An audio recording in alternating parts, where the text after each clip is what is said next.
All of the views and opinions expressed here are those of the individual speaking and may not be representative of Konig American. At times, language may be considered vulgar. Listener discretion is suggested. You are now listening to the Konig Behind the Wheel podcast.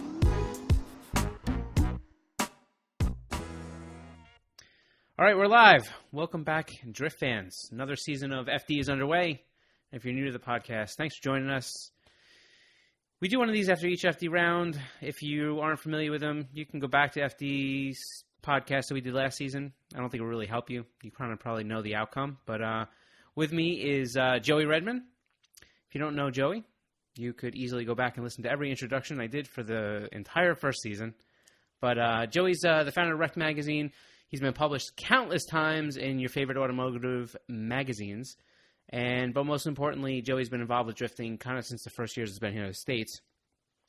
He writes the 10 Things Learned article that is published on formuladrift.com after each event. So make sure to head over there and listen to those points. Those are the kind of the points that we reference in these podcasts in case you haven't been familiar with them yet. But it's good to be back, man. I'm sure everybody knows who I am, so I don't have to go through that, you know. All 12 people watching are very well informed. But, man, the season's underway, and it feels good. It feels good to be back.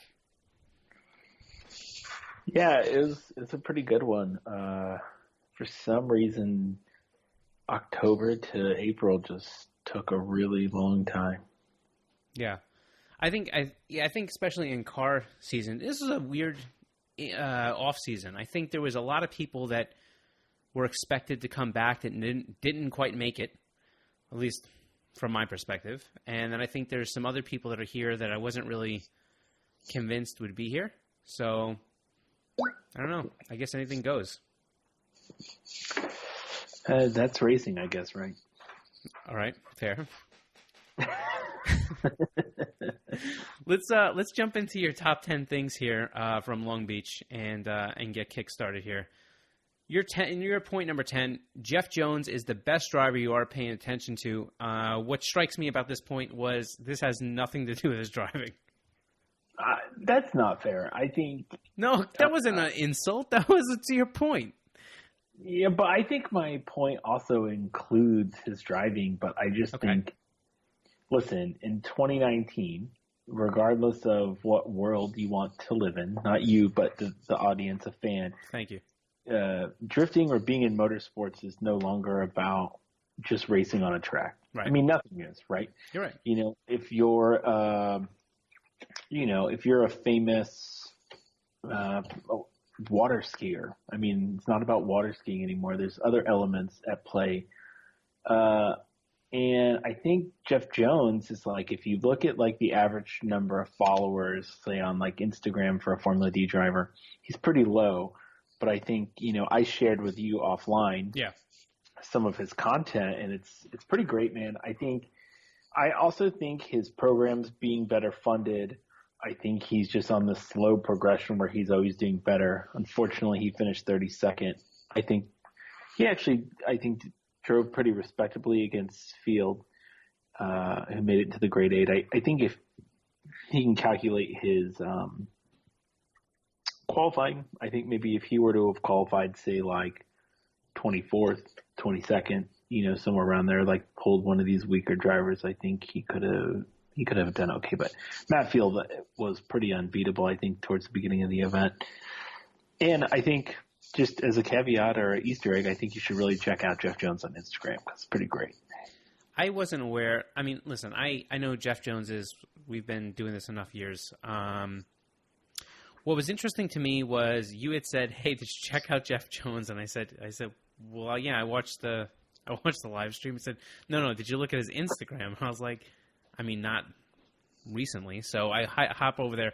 His content's really good. Like, not. If you haven't gone over there, head over to Jeff Jones's Instagram page. He did some really, really funny content with, I guess, some of the sponsors that were coming on board with him for this current season, and it really is brilliant. I mean, he put a lot of work into it, and it shows. It's really good. Yeah, it's pretty awesome, for sure. Yeah. So, and then listen, let's not forget the highlight. I don't want to say the highlight. It sounds terrible, but let's not forget the one thing that happened to Jeff Jones. Kind of unfortunately, right? Yeah, he dropped a transmission on his hand. Right. And then went to the urgent care and got like 12 stitches and then still drifted the next day. Which, right. If you missed it, if you're young enough to know that you can save Instagram stories, he's got like a Fdlb story. You can go relive his visit to the hospital and journey to driving. Yeah, it's pretty wild. It's a pretty substantial injury when you think that predominantly drifting does involve your hands. Yeah, for sure. All right, moving on to point number 9. Chelsea DeNofa versus Chris Forsberg. You claim is the tandem of the day. It was a good tandem. I mean, energy-wise, right? I mean, I don't know how I don't really like how you worded that I claimed. I mean... Well, you are. That just means that you're very skeptical of my claim. No, I think I just want to be informed that you're making that claim. But I mean, you could have said, like, you said. You said. All right, you said. You know, somebody, when they use the word claim, is implying that they don't agree with what. All right, well, allegedly, you said that. No, anyhow, listen, it was a really, really good battle, and not from a technical aspect point, just from an energy kind of fighting standpoint. Yeah, I mean, here's the thing. I think there are two ways you can look at drifting. I think there's the entertainment aspect, right? Which I think 98 out of 100 viewers are looking for. Right. They're looking to be entertained. They're looking for cars to be close. They're looking for people to get close to walls. I think the other way you can look at drifting is from a very technical standpoint. Who's doing this at inner clip 1 and inner clip 2 and outer zone 1? And listen, I understand that the sport needs to be judged in that way, I think, to make things as fair as possible. But they're, you know, from a visual standpoint, from an excitement standpoint, it's really hard to beat Chelsea DeNofa, I think, period. I think, yes. You know. And so, I mean, that battle caused quite a bit of controversy after I published my top 10 articles, even on Chelsea's Instagram. There was a big talk about the rule changes for initiation. He posted the screenshot of him with his wheels going straight but planted in Chris's door. Chris commented. So, I mean, if you really want to get into like a nerdy disposition of that battle, even, you could head on over to Chelsea's Instagram and kind of, you know, read through that. From a layman's standpoint, I think you could see how Chelsea should have won the battle. But I mean, if you were to look at it the proper way, comparing lead to lead, chase to chase, you know, unfortunately, I think Chris is a little more consistent and less sloppy there. But it's interesting. Like I said, I mean, Chelsea posted kind of a complaint on his Instagram, and then Chris actually replied to him, and it turned into a little conversation. So if you want to get real into it, that's I guess a good start if you want to dig deeper in that battle. If you didn't watch Formula D, which I'm not sure why you'd listen to this if you hadn't watched it, but right. You can kick the top 16 live stream to about 4 hours and 13 minutes, give or take, and you can actually just jump right into that battle if you want to rewatch it again or watch it for the first time.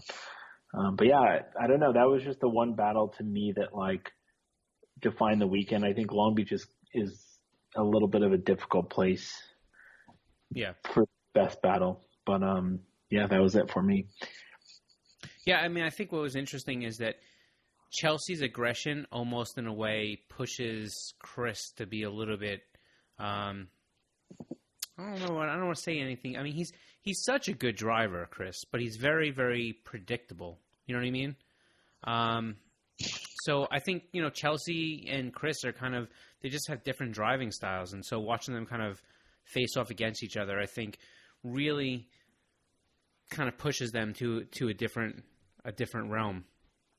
So jumping into point number 8, Travis Reeder overcomes a tough weekend with some great performance. This is an interesting one. So I don't know that anybody would be watching that doesn't know the story, but I'm going to really quick recap what the deal is. Travis Reeder is with Napoleon Motorsport. We do sponsor him because I have to say that. Why not? But so Travis Reeder is with Napoleon Motorsport. They are campaigning this year. Well, they plan to campaign this year the first electric pro Formula Drift car, and that's what they call their EL1 Camaro. It was all set. It passed, from what I understand, according to despite what was written, it did pass tech. FD tech. What was that word that you used against me earlier? Well, I used allegedly, but before that, I believe I used claim, right? Yeah, so this is Scott's claim. This is my claim. Scott's claiming. I'm claiming that I heard through the grapevine, that it did pass FD tech or something to that extent, and then there was some issue with the city, whether it be a fire marshal, whatever it may be, that kind of put a kibosh on that whole thing, saying that they didn't have proper permits, etc. And there's a whole story. You guys can get into the whole piece of it. I know Donut Media went pretty far to try to put up a petition, which, let's be honest, was never going to do anything. But bottom line is, when it came around to Friday morning, the judgment was, no, this car will not run. It's not going to run here. So, they pull an audible, and knowing Travis Reeder, they did have this thought that something like this could happen at any round. So they had his S13 from Pro 2. They pull it out of the trailer. He jumps into that car, and that's what he begins to qualify with. And he has a good qualifying. His first run was an 84. I mean, from a guy that's making his rookie pro debut, he had a really good run, and it was nice seeing him out there. Yeah, I think I got three things, to summarize this up. Number one, I think the fact that Napoleon Motorsports prepared and brought another vehicle in the case that this were to happen should tell you everything you need to know about who they are as a race team. Right. Because I'll tell you right now, if that was pretty much anyone else with maybe the exception of Von Gittin Jr., maybe, I don't think there'd be a backup car. Right. I don't think Chris Forsberg shows up with a backup car to his electric car. I don't think Ryan Tuerck shows up. I don't, whether it's a matter of funding, logistics, whatever the complication is. I mean, some teams would be lucky because Long Beach is their home track. So they'd be able to pull something together last minute kind of thing. Maybe. Mm-hmm. But I mean, Napoleon, if I understand right, is based in Houston, Texas. So they're in Texas, somewhere in there. Yeah. I think Houston, yeah. So far away. So I think that's just one caveat I would say, is that I think it's very impressive and shows that I think the caliber of this team that is now in the sport is high. They're former Trans Am, I think, West Coast champions. I mean, I think regardless of what happens with Travis Reeder in this car, I think if these guys dedicate themselves to drifting, there's going to be a serious elevation. Yes, elevation. That's a good word. Elevation. It goes with claim and alleged. I think the second thing that I learned from this whole debacle is that Travis is a rookie. It was his first ever event, and I think that could have easily thrown his game off. I mean, he obviously flew from wherever he lives, somewhere in the Northwest, to Long Beach, thinking he was going to be driving a Camaro, thinking that all these things were going to be happening, and then at the last minute, rug pulled under him. Granted, he's back in a car he's comfortable with, but it's, I'm sure there was a lot of mental stress. There was a lot of misunderstandings. There was, when we show up in the morning, will we know? I mean, it's one thing if it's your 100th event, your 50th event, your third season, but I mean, this is this kid's first ever time in Long Beach, his first ever time as a pro. He's got this new team that has believed in him, that he's got, to me, it's the weight of the world on his shoulders. Yeah. And then to go, oh, hey, by the way, get out of this car. You can't, at the 11th hour, whatever, 23rd hour, however you want to play that. So I think to me that sets a really high bar for Reeder. I think Rookie of the Year, I think, is pretty obviously going to come down to Reeder or Dylan Hughes. Reeder obviously has the one up from this weekend. I think everybody else in the rookie class is a waste of space and race fuel. And then, the third thing I think is I will say that I'm not as like in my hype level of the electric Camaro. I'm like maybe here where I feel like most people are up there somewhere. But I did watch the Donut Media did like a breakdown of the car at Apex, which was kind of cool. It got me a little more excited with the car. It seems a little complicated in a sense of that it's not operating like a normal drift car, and I know Reeder didn't have a ton of seat time, so secretly I think maybe this whole fiasco might have best case scenario for him and them helped him out a little bit. You look at like the situation Ryan Tuerck, then which we'll get to later. I mean, if that happens with them, where does that leave them for the season? So hopefully they put something together and can get a lot of seat time between now and then, because as interesting and cool as the car is, I think there's probably going to be a really steep learning curve, because one of the things that I've considered, not to harp on this guy forever, but, obviously, I'll say this, the caveat, I've never driven an electric vehicle, so I don't really understand what it's like. I've ridden in one, but I've never driven one.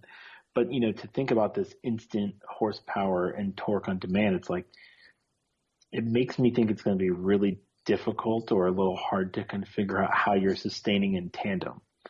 I think you're going to be seeing a lot of pulsating, right? Like like very Daigo Saito-esque, which, Daigo did really well with that. I think in his first season, he won a championship, and then the judging kind of steered to frown upon that a little bit. And so I don't think that's an advantage of his, but I wonder how much of Orlando for me will be curious to see, can he actually sustain proximity? It'd be one thing if the car in front of him was electric, so they'd be operating kind of in the same way. Yeah. But the person behind him has the ability, I think, to do a lot more throttle modulation and manipulation. And maybe he does have that ability. And like I said, I don't understand. I've never driven an electric car, definitely not, in any kind of competitive level. So I don't know. I'm just proud of him for not falling apart with everything that happened, I guess, is my wrap on that. I think he's a fantastic driver. We've always, I've kind of always been pretty vocal, especially to you, about that. I think that they're going to have a long learning curve, period. I know this from speaking with him. There are a lot of things that they have the ability to tune and adjust, as far as, throttle position versus, how much, load the motor can go in, and et cetera, et cetera. So I know there's a lot of stuff there. I think that like the seat time, like you mentioned, is a drastic disadvantage for them right now, because I think, unfortunately, a lot of those things only are going to get better with the seat time. You can't really know where your struggles are until you have a lot of that in there. This is a very, very established race team with very competent and sufficient isn't even the right word, but these guys know what they're doing and they have the funding. This isn't. No, I'm not even using the word alleged. I'm just throwing it full send.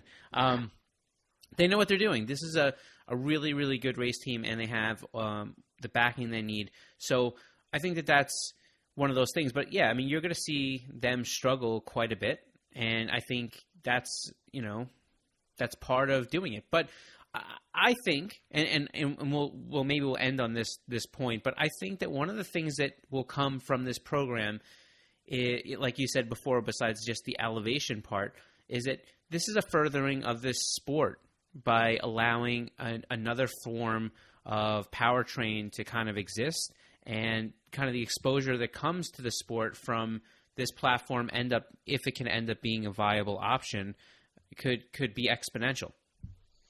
I agree. Yeah. All right. So we're moving on here. Point number 7, Podium marks a season for positive tire diversity. I mean, I guess that makes sense, right? Yeah, we can kind of skip over that. I mean, Yeah. this is, I think, the least exciting of the points. However, I will say it's interesting. I think really my main point was I kind of always lean towards this idea that I think Formula Drift should be more like Formula One or NASCAR. Okay. Where you say, hey, this is the tire you're going to drive on. The reality is I think Formula Drift is getting closer and closer to that, whether they want to admit it or not. But I mean, there was a time period where I think there were 9 tire suppliers, and it seems like every time now one leaves, one's not being let in to replace it. So I mean, we're down to 4. Right. But we have no new. But could you argue that has a much larger budgetary issue?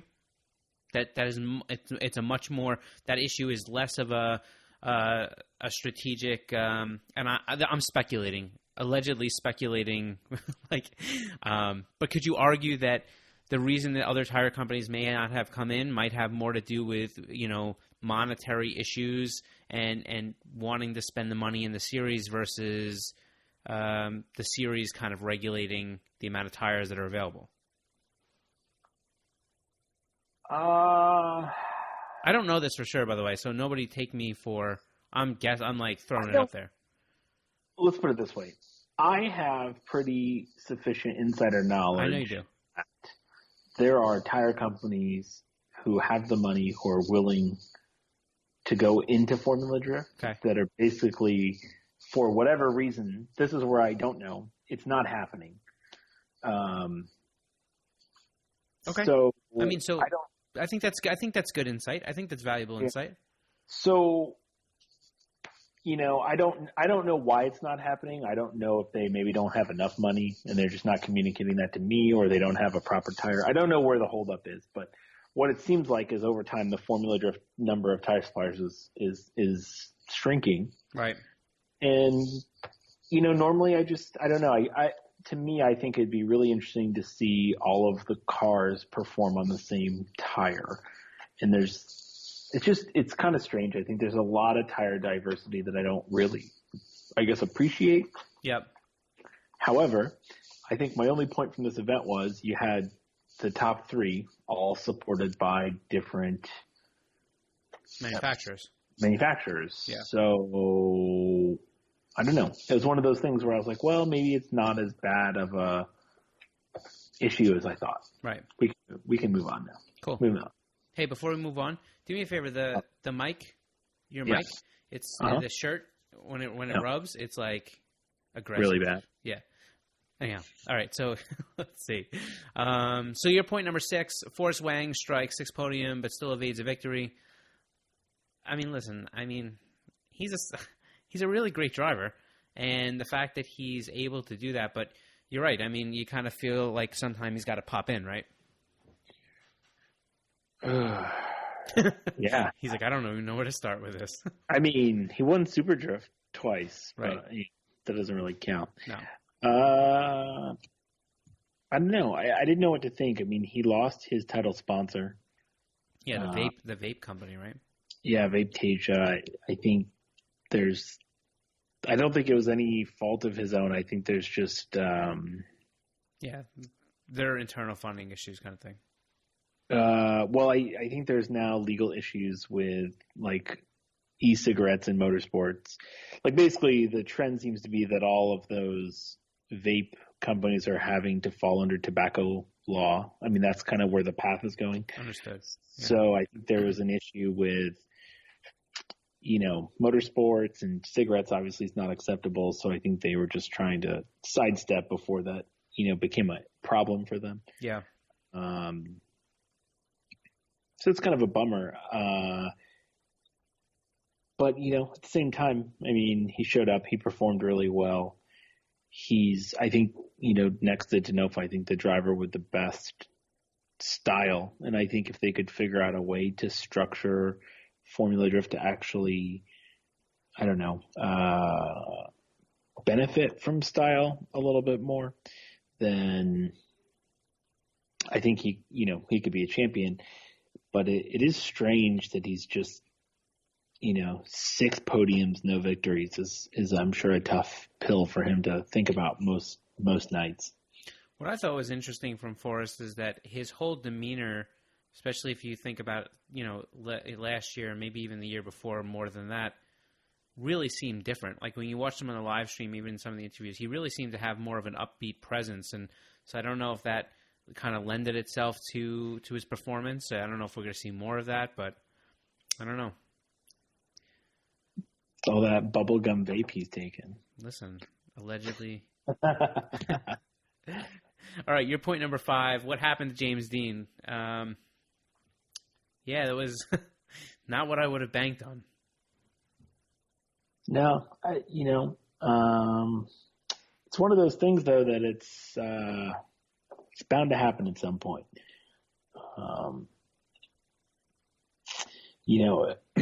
I found it really strange. I obviously didn't get a chance to talk to him.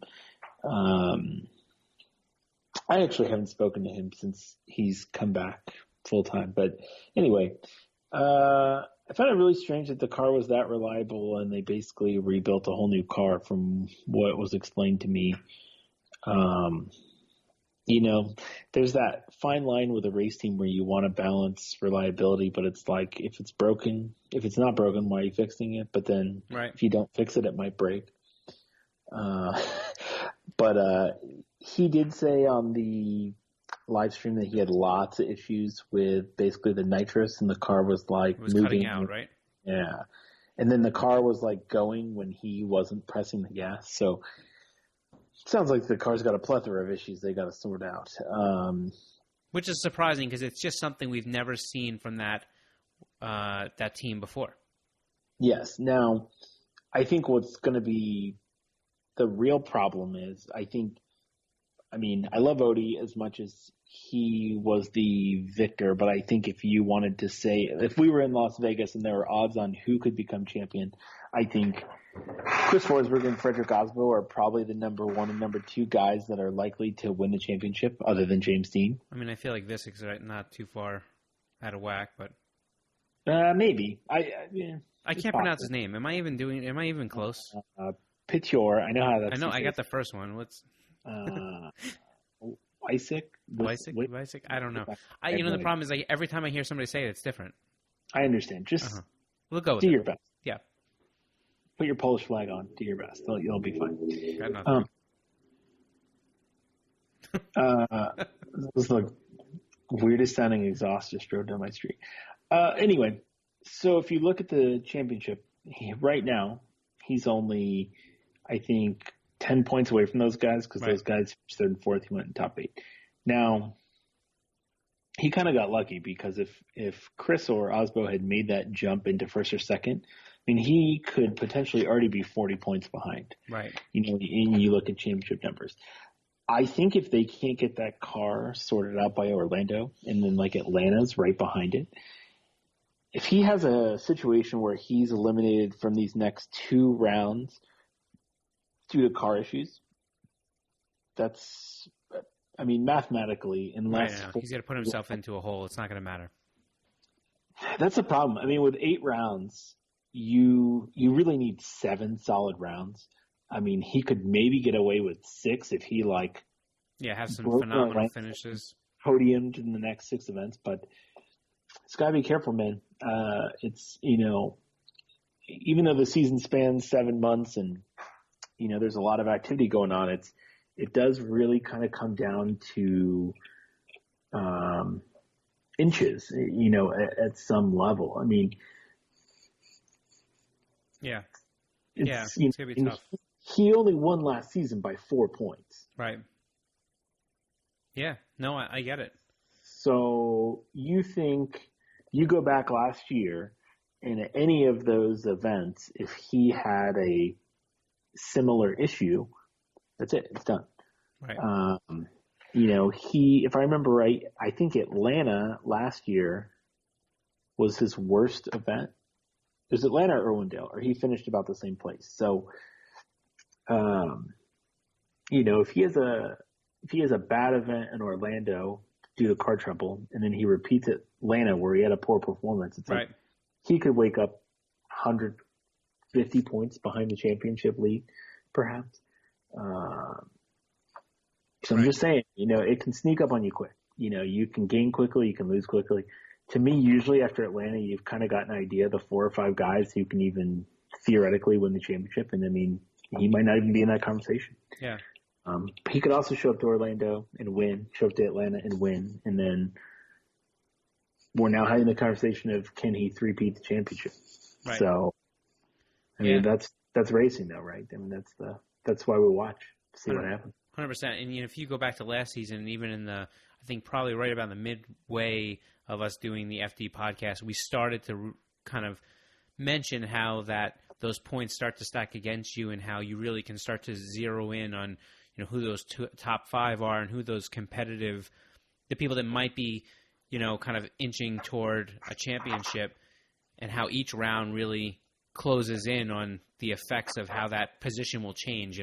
So if you want to go back and see a live example there, I think we talked about that more, multiple times. So moving on to point number 4, Matt Field, season 99.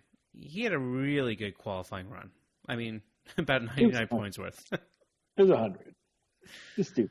But listen, so now we're going to go back to the question. We literally had the same topic, same conversation. Who was it last season that had the 99? What was it? It was at Orlando, I think. I think it was James Deane. Yeah. So the same conversation, which is now with this, is this going to be the elusive 100-point qualifying thing? Like you would have, I mean, I don't even know. The question is, what is going to take? Is that number now being reserved for ancient history, or are we going to see it ever? Here's the problem. I've been desperately trying to find footage of this Tanner Faust 100-point run. No offense to Tanner Faust. I love him. I understand. But what I would love, if I was a content creator, is to put them side by side. I wouldn't even do that. Okay. I would get a copy of that run, and I would make the Formula Drift judges watch it, at least Ryan, because he'll at least do it, and have him give me a score for that run. For today. I guarantee it wouldn't even be an 80, maybe an 85. Understood. So there's like this big, I think, devaluation in the scores. I feel kind of weird about the whole qualifying. I've historically said I'm not a fan of qualifying, but it's I don't know, this whole like you get a 99, 97, 98, 95 feels very D1-y, feels a little cheapening of the brand. I'm not going to blow the lid off of it unless it keeps happening at every round. I'm going to be a little disappointed, I won't lie. But Matt Field deserves 100 points. Anyone that tells you any differently is an idiot. Right. And that's not even an alleged. You just put that right out there. Yeah, fact check. Fact check. All right, moving on to point number 3. Odi Bakchis wants that championship. I mean, listen, I think everybody does. I mean, I think he's in a good position. He's a really talented driver. No one will dispute that. And he definitely won. So he's got the leg up right now. Here's an interesting question. I don't know the answer. But I want to know what you think. This is a Faces of Konig podcast exclusive. I love it. So Odi's wife, who's normally his spotter, correct, was not his spotter this weekend. Well, she just had a baby. Yes, that is correct. So she was taking care of her newborn child. Right. Odi now wins with J. Brad. He works for Falcon Tire. Right. Yeah. So what do you do? Does J. Brad stay the spotter until your wife comes back? Come back spotter. No, until your wife comes back, and then your wife resumes spotting duty. Okay, but let's say Odi wins Orlando. Until your wife comes back.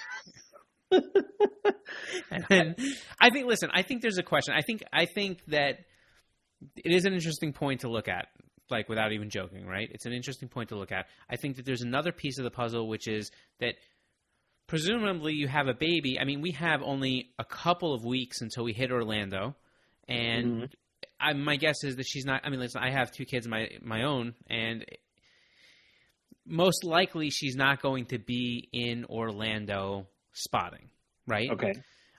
So what you just talked about potentially could exist, and I think it really comes down to their internal conversation, because at the end of the day, if she wants to be his spotter, regardless of how he feels, I mean, they're going to have – if you could say to your wife, like, hey, listen, we got a streak going here, so, maybe, just chill out for a little bit.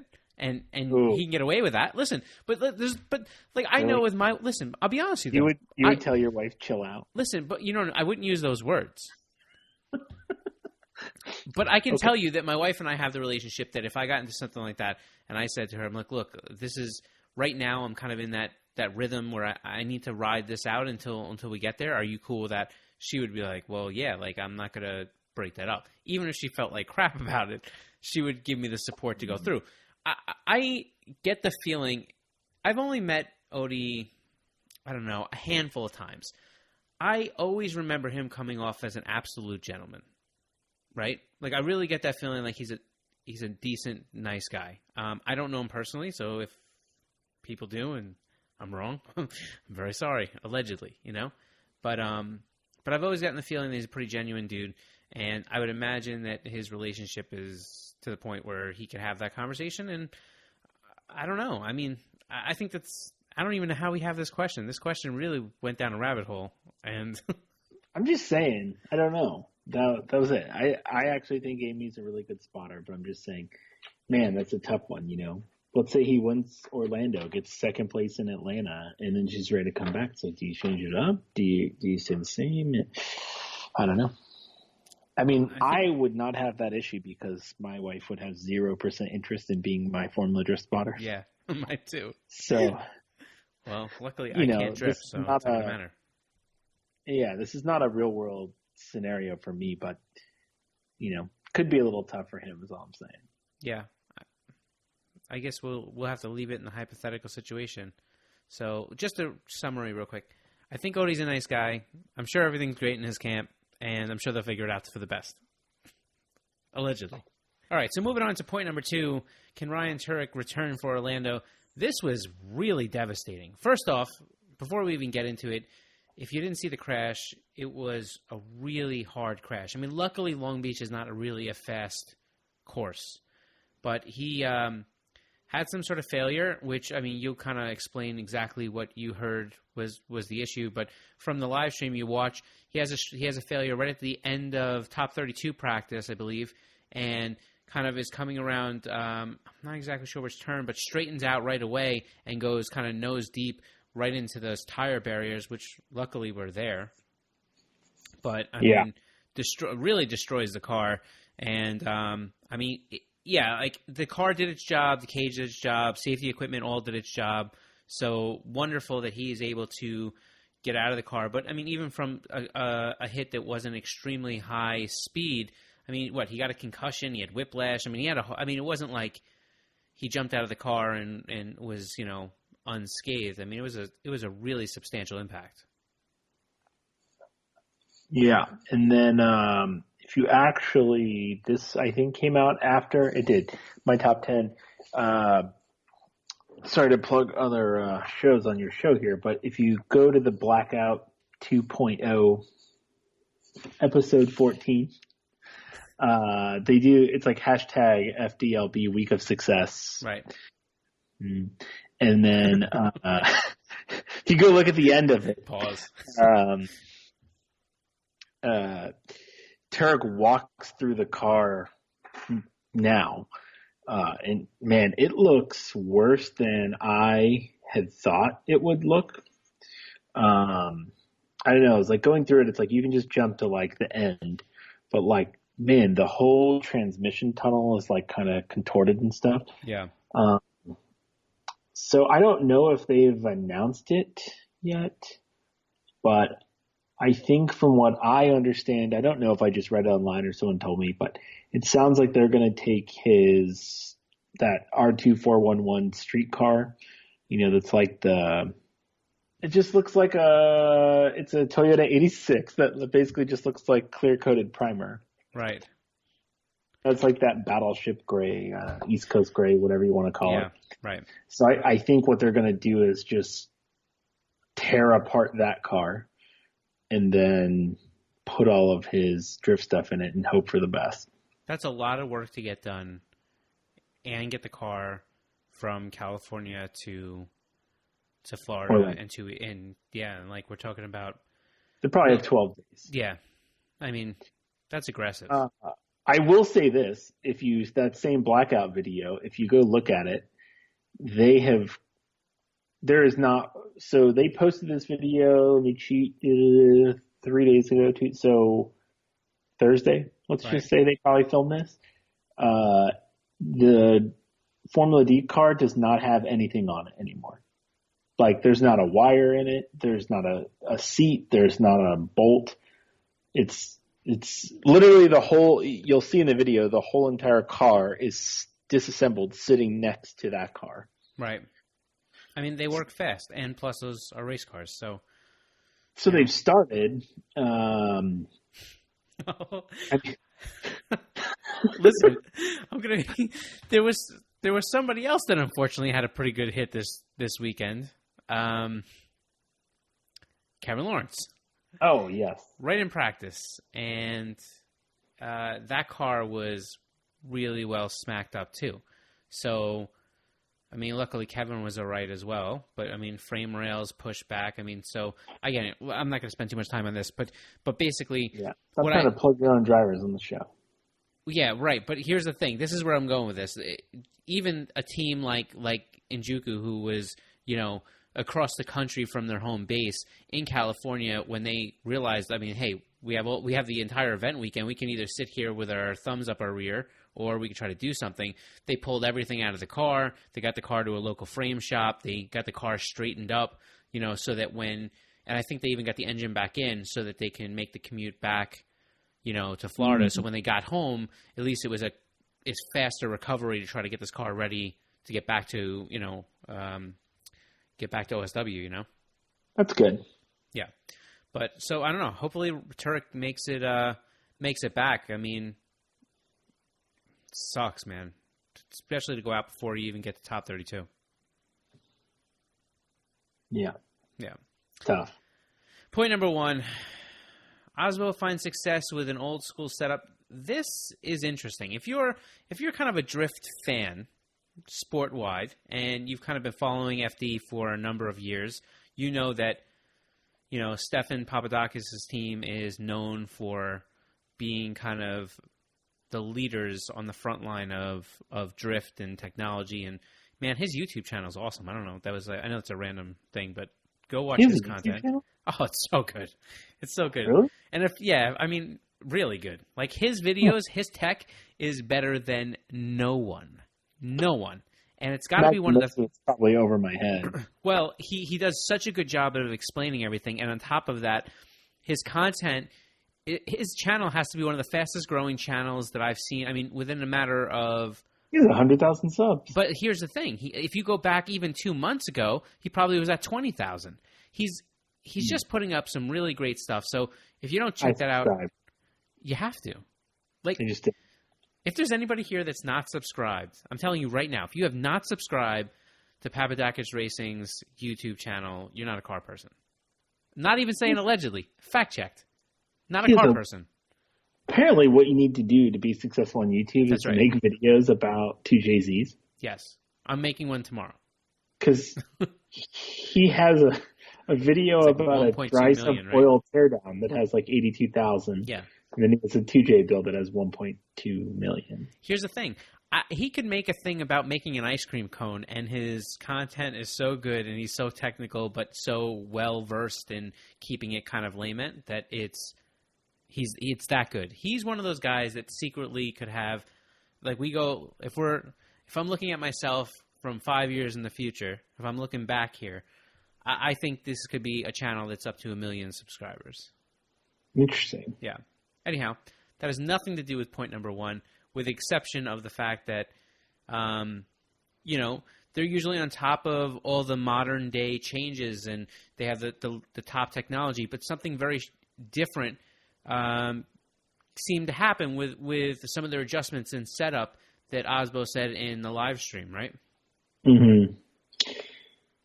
Yeah, so he was just basically talking about how they reverted to this very sorry, you got me sucked into the Steph Hopnagel. It's really good, yeah. Yeah, he was just saying that he kind of reverted back to a setup that he ran 11 seasons ago. Right. They were kind of eliminating a lot of the suspension jacking. They basically were just throwing some toe in and just going for it. And he said it was a mixture of like he was like not really comfortable. He was having his like preseason nerves, and so they just really simplified the car. Right. But then I think the flip side is, I mean, he finished in fourth, so like maybe that's not such a bad thing. I don't know. To me, there's been this barrage of progression into the sport, and everyone. There's something really interesting about drifting. I think this happens in a lot of competitive anything. I think in sports, in motorsports, pretty much anything. You get a person that can be successful at something, and instead of people saying, how can we also be successful in another way, everybody looks towards that person's direction to be successful. Does that make sense? Like, I think so. I'm trying to use another example that's not drifting, but it's also not sports related, so it's super niche. But, you know, let's go back in time maybe. Daigo Saito came into Formula Drift. Daigo Saito brought insane wheel speed and insane horsepower. And Daigo Saito single-handedly, by winning the championship, started the horsepower wars of Formula Drift. Nobody before Daigo Saito showed up had any interest in having more than 500-600 horsepower. Right. Daigo Saito showed up with 1,000 horsepower, probably had wheel speeds of 200 miles an hour at some of these tracks, obviously exaggerating a little bit. And I also think Daigo really brought a lot of attention back to the TJZ platform. Right. And so the thing is, though, instead of people going, how can I set my car up to compete against this? I think what happened was the horsepower wars. Everyone just said, well, Daigo won with 1,200 horsepower. What do I need 1,200 horsepower? And I don't think that's to the fault of anyone, but I think that's just the progression, right? People look at someone that's beat them by doing this thing and says, well, I'm going to do this thing because I back myself as a better driver than him. So if we do what he's doing, then, you know, I'll win because I'm better. Right. Underlying, if you're a professional race car driver, you have to think you're the best, right? Or you'll never win. So like you've already got kind of pre-built into your brain, like, hey, this guy beat me. He has 1,200 horsepower. I need 1,200 horsepower to now beat him. Right. And so I think you get into these cyclical kind of like cycles of motorsport where there's like something going on that's really based more on like almost momentum and like the idea that this will happen, then it really makes sense. And so why I made this my number one, why I found this really interesting, it was the first time anybody has ever mentioned something that would be considered like the progression of a drift car. And he still performed really well. And so... Right. It makes you scratch your head and say, wait a minute. Where's the issue here? Did we get so far? Are we just thinking too much into it? Are these cars not, you know, do we not need as much to be as competitive? You know, there's a whole bunch of psychological things that this can kind of go down, right? Yeah, and I also think to me it's even more significant because it's being done by, I would say, a team that is at least in the top 3 teams when it comes to understanding of engineering dynamics. Like Papadakis, I'm sure most people don't need to know any introduction of who he is, but he has a understanding of drifting, I think, greater than 95% of people out on that field. And so for his driver to be reverting to an old setup, I think is just very noteworthy, and I think very curious to see where his team goes the rest of the season. Because let's say Frederic Aasbo lost the championship by 4 points last year. Let's say he wins now by 4 points this year. Let's just flip those roles on their head. What's everyone going to be doing? Sitting there being like, maybe. That's what I mean. Like I said, everyone kind of copies the champion. Like, oh, this guy has, this team won with a star quarterback. We need a star quarterback. Yeah. That's the angle people draw towards. So I'm just going to keep an eye on the situation. I think if Frederic Aasbo could win, I'd be really curious to see maybe what direction that steers the sport into. I mean, is everyone going to show back up with S13s, with SR20s? Probably not. I mean, we're probably not going to go that far back. Yeah. But I think that's why I made it number one. I think it wasn't very event specific, perhaps, but I think it was the most interesting thing that caught my eye over the whole weekend, or ear over the weekend. Yeah. No, it makes a lot of sense, and it's interesting. And so I guess it's just another piece that we'll get to follow and make note of as we kind of move forward, right? For sure. Cool. So that's it, man. I think we've rattled through it. We can return people back to whatever they have to do. And we have the next podcast coming up really just in a few weeks after Orlando. I know it's going to be here faster than you realize. Yeah, the next few events go by pretty quick. We got Orlando, Atlanta, so they're going to kind of jam together pretty quick. For sure. Yep. All right, let's tell everybody where they can find you out there because they want to see all your stuff. You're not gonna tell anybody? Not gonna tell anybody where to find you? He's gonna wait by. He's like, I'm out. I'm already out. You can find me at Joey Redmond, JoeyRedmond. And actually, for the time being, I'm running the Hyperfest Instagram account. You can come say hi to me over there. Nice. At Hyperfest, HYPERFEST. I'm doing a little more action over there than I am on my personal one. But, pop in, tell me that I know everything about drifting, and we can be best friends.